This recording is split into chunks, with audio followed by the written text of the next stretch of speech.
Hey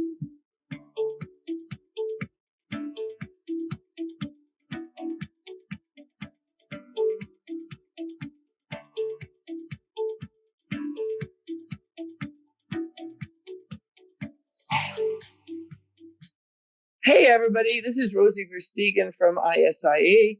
I'm here today with Sam Lind from Oratane, and we're going to talk to you about geographic testing of fetal bovine serum. So here's Sam. Hello everyone, my name is Sam Lind. I'm the Head of Strategic Sales with Oratane, and having been involved with our work within fetal bovine serum and the ISIA for a number of years, I'm pleased to come on this webinar. So just a little bit of background for you all. ISIA has basically been focused on traceability since it was founded in 2006. It was one of the first things that was talked about when we set the association up. And since 2009, we have had traceability certification as a program that's available to members of the association. As you know from our tagline, of all the types of animal serum, nothing works like FBS in many cell culture applications. Total liters of FBS available around the world is probably around 900,000, something like that. Other animal sera, however, are in vastly larger quantities. And so what that means is that because FBS is nothing works like it, it's also much more expensive than other types of bovine serum and other animal sera. Currently, the cost of FBS to the customer is dependent on the country of origin, although FBS works the same way no matter what country it comes from. The reasons for the difference in pricing are the preferred sources for certain biopharmaceutical companies, the government regulations around risk of importation of animal disease, and the level of rigorous enforcement in some parts of the world of the requirements that are made. Having said all that, a bottle of serum looks like a bottle of serum. And so there's been an opportunity because of this difference in pricing for people to switch origin and or age of serum as a way of increasing their profitability. A lot of our customers have very strong reasons to purchase from selected origins. And so the customers need to be able to trust that they're getting what they pay for. If they, in fact, paid for newborn, or rather FBS, and it was newborn, then they've lost a lot of money in the process. So why are we doing geographic testing? So as early as our second annual meeting, which was in Dresden in Germany, we were investigating methods for geographic testing, and we had a presentation about the use of strontium isotopes as a way of maybe doing this. That clearly didn't work out, and several years later, in 2015, we started looking at the feasibility to use stable isotopes.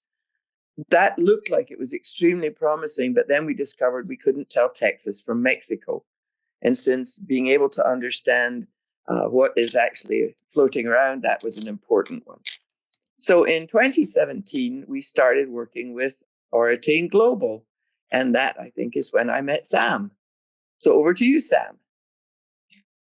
Thank you, Rosie. And our little organisation, we were founded out of a forensic research group at the University of Otago in New Zealand, where we commercialise the science of identifying source of product, source of origin. And coming from the forensic field, it was usually used to identify unknown cases. We saw the opportunity to use it as identifying unknown or queried origins. We have three main product categories that we work with, a reasonably large piece of work within food and beverages, a large product category in regards to fibre, fashion, clothing and textiles, and obviously critical work within pharmaceuticals and specifically fetal bovine serum. Starting from pretty humble roots, we're now around 160 staff members spread across Australasia, Europe, and the USA. We have quite a diverse customer base in regards to providing our services, whether it be across producers, manufacturers, commonly known retail brands, and we're proud to work with some of the largest companies globally across the areas that we operate in, and have developed significant intellectual property around determining the source of product through forensic methods, which I'll discuss in more detail. We work both across the private and the public sector, having been awarded a sole sourcing agreement with the US government with some of their work in customs and border protection. And fetal bovine serum, and in those early days was one of the first product offerings that we really went global with, and so very proud of the difference in the development since then. How does this work? So the concept is of a geochemical fingerprint. So the geology or and the chemical makeup of soils differ by whereabouts in the world you are, as well as differences in climate, where some areas are warm and dry, or cold and wet. These attributes are taken up by plants and animals local to that environment, and we're looking at material which is not subject to biological buffering. We build up a global reference database, so take samples from all of the geographic production areas, use some chemistry to extract that chemical fingerprint, and then statistics to pull the whole thing apart to then say that these are the attributes which identify a particular origin, and these are the attributes which differentiate particular origins. And we'll talk about that. And so then we bring this to market through our services, which allows customers to take product from production, from supply chain, send it to us, where we investigate it with the same chemical statistical method to determine if it matches its specification for source, for origin. Why is this important in this sector? As Rosie clearly alluded to, and these specific numbers may be out of date, but there is quite a difference in pricing whether you're buying product of Australian, New Zealand, or North American source, compared to what may be sourced from Central America, Brazil, or other parts of the world. And from Oritane's business perspective, we're agnostic to the differentiable attributes between those origins, other than to say that we can identify whether it's one or the other or something else entirely.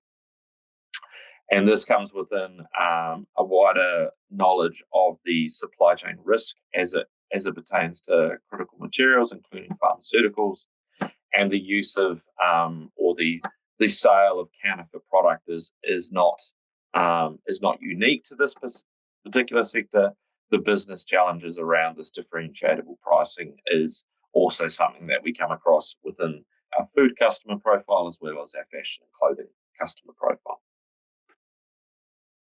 The overall aim of Oritane is to support the compliance rules that are written into the nature of supply chains and business. So where we do our testing and where we have a positive result, where it's passed to a particular origin specification, it identifies that it's compliant, and the documentation or further information that may come behind it should be held in high regard. Conversely, where we've identified samples which fail to meet the specification or are inconsistent with their origin, that provides insight that this product in question should be investigated further to prove the integrity of that supply chain, and it may identify issues which require either changes, education, retesting, or identifying how that compliance regime broke down. The actual process in which we undertake to employ chemical fingerprinting is as I'll discuss here. We obtain a physical sample of product of 50 mils or greater, which is sampled and kept frozen through to transport to one of our storage facilities, in line with good laboratory practice, but temperature control is not critical. Our sample preparation involves a acid digestion method, which is largely follows a commonly held EPA method. We were also undertaking blants and standards and replicates within a particular run. That sample is then analysed for a suite of trace elements through inductively coupled plasma mass spectrometry, which is the gold standard for trace element analysis, over a suite of about 38 plus elements. And we're utilising third-party subcontractors, which are adhering to ISO 17025 and our own quality standards, because labs typically running this method are environmental, and our quality standards around quantification of trace element levels are typically higher than what would be just expected by. The raw data that comes off the machine undertakes corrections for blanks and standards, and then transfers to a parts per million or parts per billion ratio for each element in question. And then we take the entire suite of data and interpret it in our statistical suite, which is over six plus models of multivariate analysis to then determine which of the attributes which differentiate origin. And out of that, we determine our overall test performance criteria, and we now have our chemical fingerprint, which can be used for further investigation where we take a sample which we want to compare, we want to test, and we do it under the same methodology that we've used to establish this capability. So we were very intent when we started this work together that we had a database that truly reflected the real origin of the samples that we were going to use to base everything on. And so as a result of that, we decided that this should be an industry database. Several companies have their own databases, but we like things to be referred to the industry database.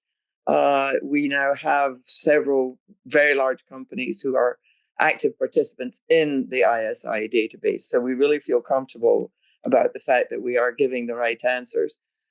We obtained all the samples from traceability certified members, figuring that they were already traceability certified and they knew where their materials were coming from. And we looked at both finished serum and raw serum in that process. We actually looked at in excess of 1,000 samples before we had the database declared fit for purpose for the major sourcing areas of the world. We're still working on improving that database. And currently we've been working on Central America to boost that up so we can tell the difference between South America, Mexico, Central America, and the US. That being something that's of interest to a lot of people.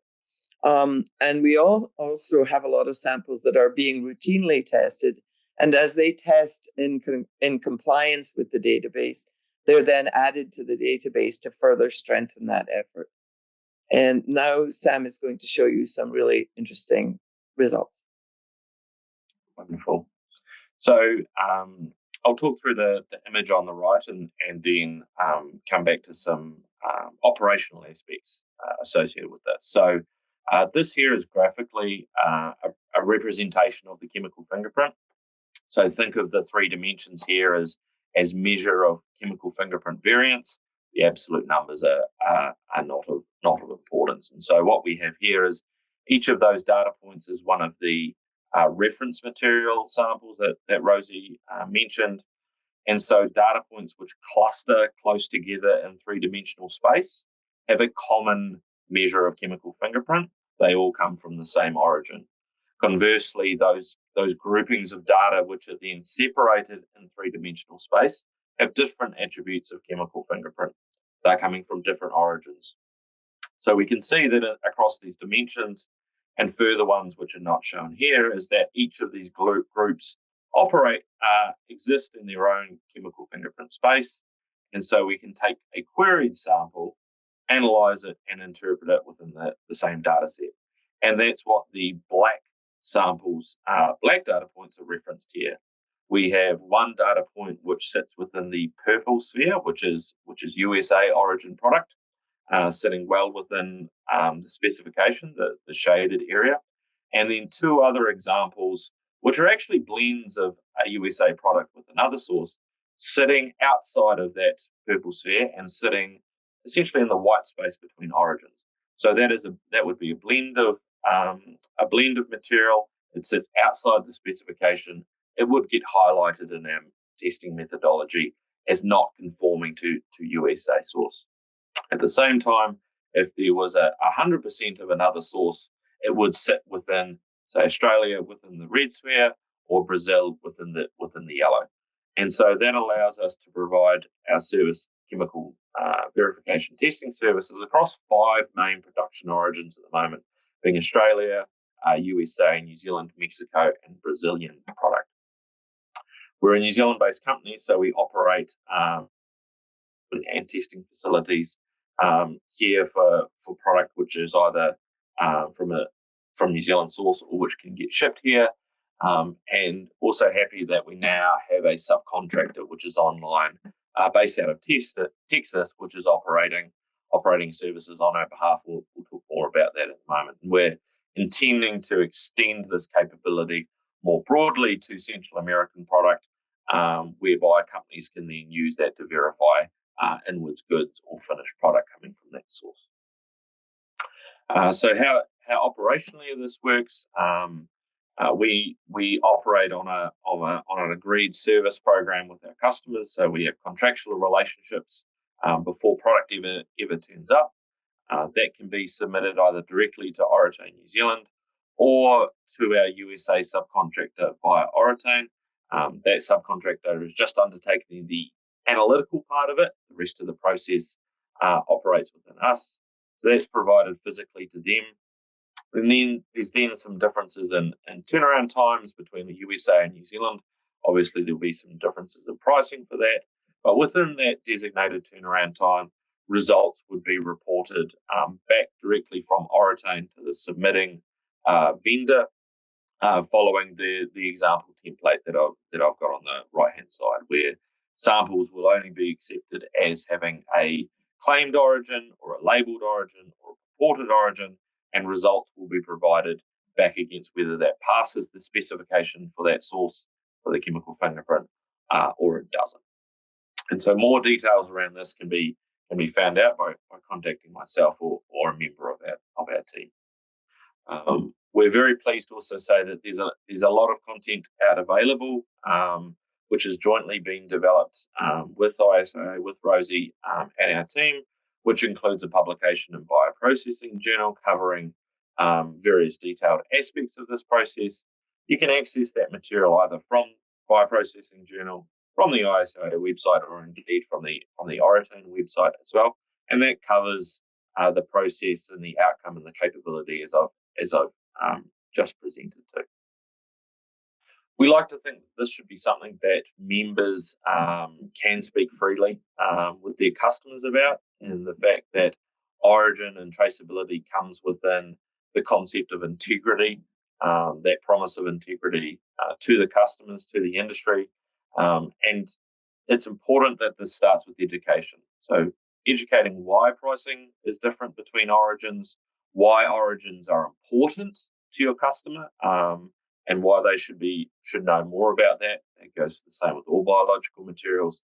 Some of what Rosie and I talked to before about how this is that differentiated pricing but non-differentiated performance does create an incentive scheme for some players in the industry, and that this is a program to keep everyone safe and trusted, and how and why understanding ISA certification and the Oratane program is important for customers to understand in conjunction with their selection of product SKUs, serum types, as well as origin, and how Oratane and ISA work closely to keep the industry secure and trusted.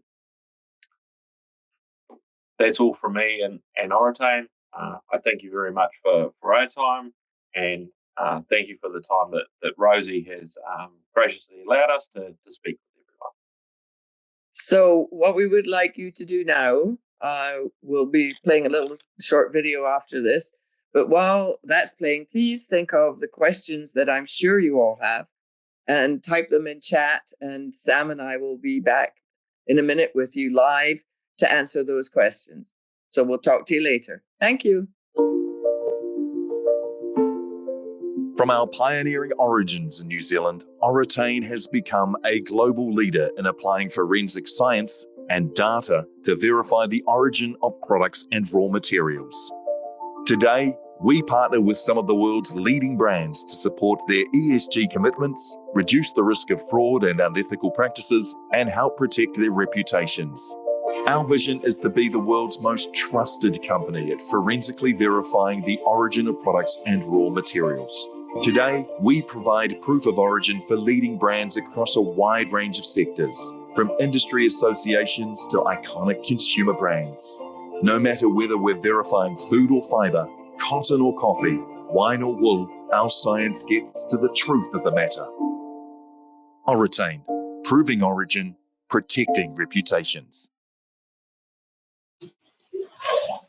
So we have a couple of questions already, and anybody else who has questions, please follow up and ask us. Luke Bibby, hi Luke, how are you? He paused from the AGM in 2018 that IgG was also tested to check for adulteration with newborn calf. Is that still the case? In fact, the study that we did at that point in time was looking at both IgG and another marker called GGT. GGT, gamma glutamyl transferase, is essentially non-existent in fetal bovine serum. And actually, the incidence of birth starts the production of GGT in the bloodstream.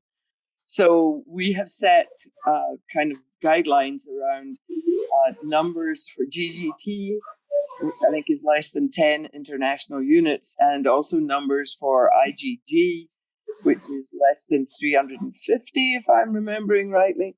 But there's a publication also on our website and in Bioprocessing Journal that talks to exactly that. And many of the suppliers now automatically are reporting GGT to ensure that what they are selling you is FBS and not newborn calf. So hopefully that helps answer that question. Nicole has asked if anybody can send samples for testing. So, first and foremost, we operate solely on a service level agreement with testing customers. So we don't just receive physical samples like any lab would and then turn it around. There is a standard set of rules and agreements that have been defined for ISIA members, and ISIA members are those that, or nominated parties are those that can submit samples to Oratane. If there is someone out there who would like to submit samples for testing or nominate samples to be provided, or even if they have a customer that is interested in the service, you're free to contact myself or Rosie, and we'll share the details that would pertain to that entity associated with sending samples. We also are pretty rigorous about how those samples are selected.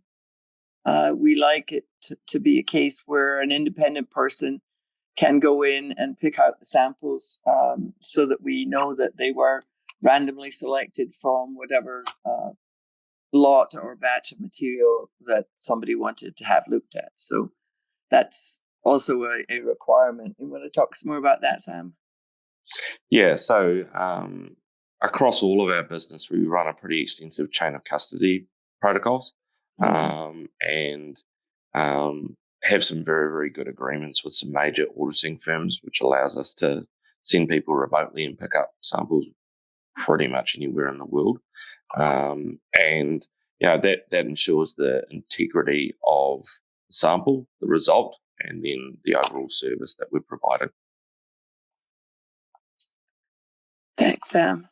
Are there any other questions that people have? I personally am extremely fond of that rotating database slide. Sam always laughs at me. The problem with it is it's huge, so you can't actually ever send it to anybody. But it's been a very useful tool in explaining to people. And it covers the 3-dimensional model.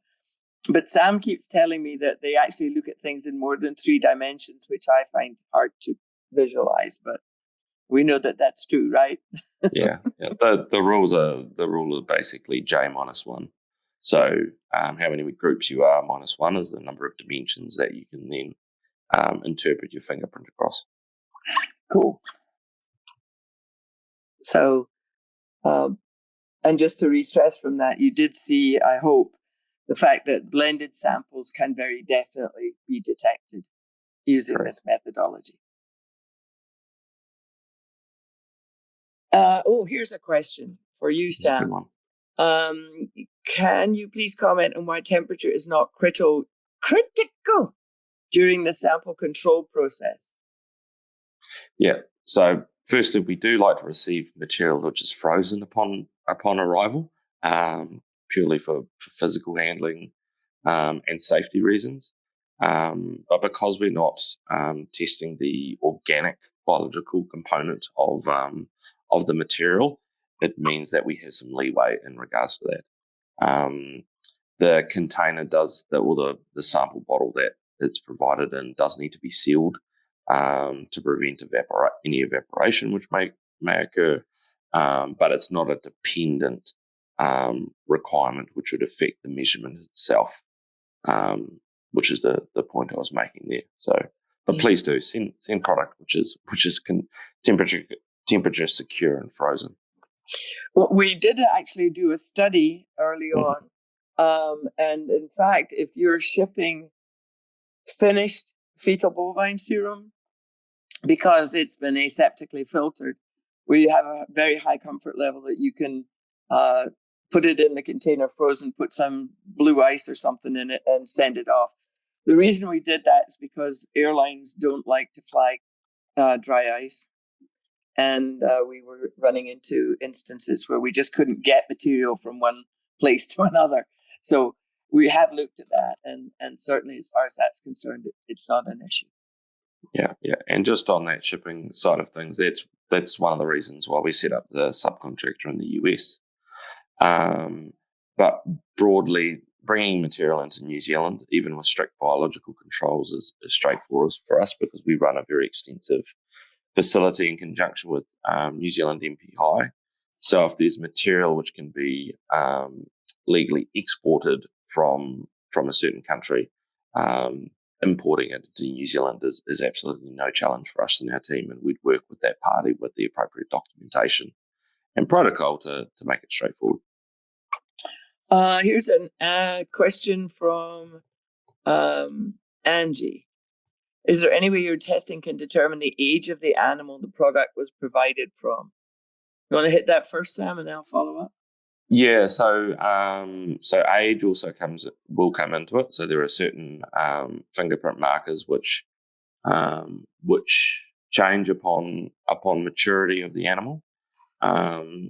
We didn't put that into commercialized use because of the IgG GGT work, which Rosie talked about previously.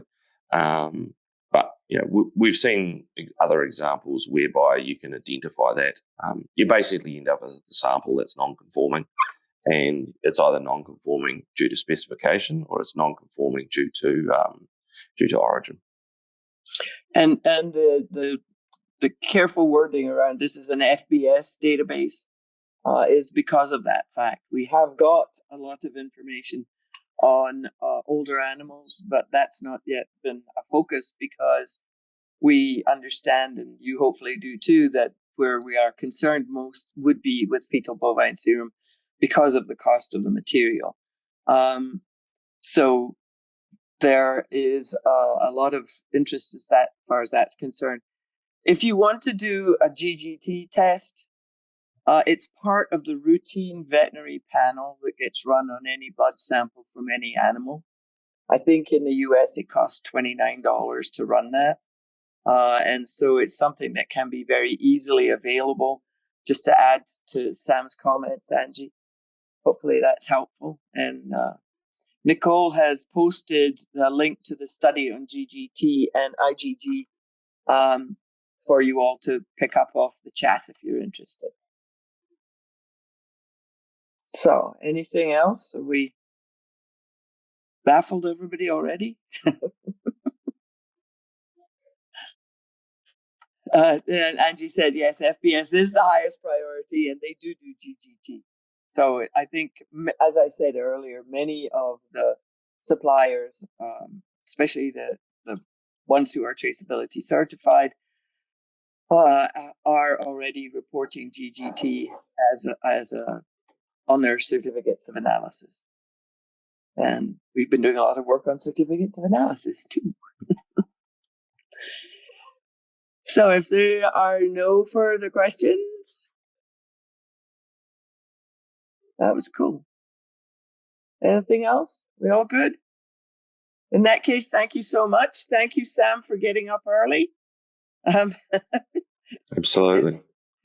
It is 7:00 in the morning in New Zealand, and he looks quite awake. And we will look forward to hearing from you all. Catherine will be sending out the link for you to be able to access this on YouTube and on the ISI website. And hopefully you'll come back for some more of our educational discussions. Rosie, we have another question. We do. This is a doozy. Yadira. Is the serum industry regulated by health regulatory bodies? The serum industry kind of falls in the middle of things. If I take the USDA, the US as an example, we have the US Department of Agriculture, which worries about importation and the impact on animal health in the country. We have the FDA, who worries about animal-derived materials being used in the healthcare system with regard to humans. What's interesting in both of them is that they will be very they're very focused on the actual manufacturers of vaccines, vet vaccines, human biopharmaceuticals. They focus really hard there. To them, it is the manufacturer's responsibility to make sure that the products they're using in that manufacturing process are appropriate. And that's one of the reasons why a lot of the major corporations who are involved in that kind of sort of thing are very happy that we have our traceability certification program, because it gives them an extra level of security about the fact that they are getting what they think they're getting. It's important in many instances when manufacturing protocols were written, a specific type of fetal bovine serum was called out in the manufacturing protocol. It costs a fortune to change those protocols. So people are kind of focused based on that writing to have to get material from X, Y, or Z. And so again, it's an additional comfort level to them when in fact they are traceability certified and everybody knows what's going on. So I hope that answers your question, Yadira. Anything else? Well, this has been fun. We should do more like this, Sam. Okay, guys, thank you so much. And like I said, we're here to answer questions. If you have an area where you would like us to put some information together in this kind of format, please feel free to reach out and let us know. Anyway, we're trying to build our level of information on those kinds of things. So, and we want to answer questions that you'd like the answers to. So thank you very much, and we'll see you again. Bye. Thank you, everyone.